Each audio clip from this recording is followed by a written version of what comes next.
je ne sais pas si vous savez, mais à l'époque, nos grands-mères, elles faisaient ça les jours de lessive.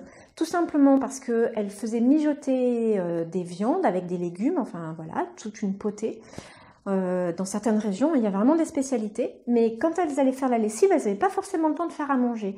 Donc, elles faisaient préparer tout ça dans un gros faitout, dans une cocotte, voilà.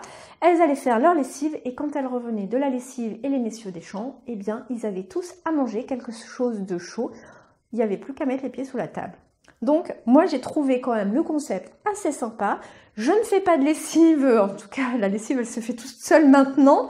Mais quand j'ai envie d'être au jardin ou tout simplement quand j'ai envie d'avoir un bon plat bien doudou, bien chaud, parce que les mijotés, effectivement, voilà, on a des choses qui sont, qui sont très sympas. Je trouve que ce sont des plats qui nous enveloppent de douceur, qui sont avec des saveurs, avec des goûts bien intenses. Eh bien, je fais ça souvent pour des plats du dimanche midi. Tout simplement, je commence mon mijoté le samedi matin, je fais ça, je commence à le cuire, ou le samedi soir. D'ailleurs, on passe, quand on est en soir, on passe notre soirée tranquille. Et le lendemain, eh bien, j'ai un plat qui est juste merveilleux. Et c'est un des rares plats aussi, les mijotés, que je fais en quantité. Voilà. Tout simplement parce que c'est des plats qui sont géniaux réchauffés. Donc c'est vraiment quelque chose de super.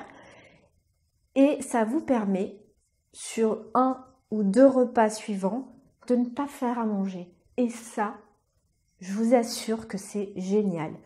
Après, moi, au niveau des mijotés, je vais vous donner un petit peu ma méthode, mais franchement, je ne me prends absolument pas la tête, donc vous allez voir, ça va être hyper simple. Qu'est-ce qu'il vous faut pour un mijoté ?